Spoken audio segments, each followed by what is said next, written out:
미국이 드디어 금리 인하를 했습니다.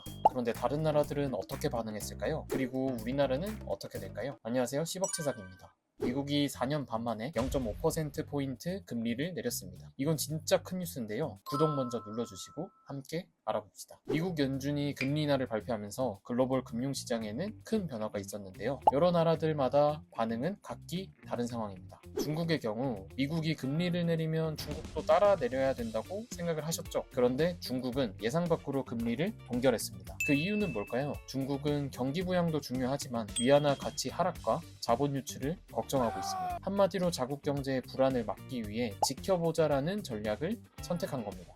두 번째로 일본의 경우에는 일본은 올해 초부터 금리를 천천히 올리고 있는데 이번엔 금리를 유지했습니다. 미국을 따라가는 대신 자국의 엔화와 금융시장을 지켜보면서 신중하게 대응하려는 모습을 보이고 있습니다. 중동의 산유국들인 사우디아라비아, 카타르, 아랍에미리트와 같은 중동 국가들은 바로 금리를 인하했습니다. 미국과 연동된 통화체계를 가지고 있기 때문에 빠르게 반응할 수밖에 없었습니다. 그렇다면 이제 중요한 질문은 우리나라는 어떻게 될까요? 한국은행은 이제 큰 고민에 빠진 상태입니다. 미국이 금리를 인하하면서 우리도 따라가야 하는 분위기가 조성됐지만 가계부채 때문에 바로 금리를 인하할 수 없습니다. 특히 부동산 가격이 급등하고 가계대출이 여전히 많은 상태에서 금리를 내리면 문제가 더 심각해질 수 있다는 우려가 있기 때문인데요. 일부 전문가들은 10월 또는 11월에 한국도 금리를 인하할 가능성이 높다고 예측하고 있습니다. 하지만 이는 부동산 시장과 가계대출의 상황을 지켜본 후 결정이 될 것 같습니다. 미국이 금리 인하를 시작하면서 각국은 각자 도생의 길로 들어섰습니다. 중국과 일본은 관망,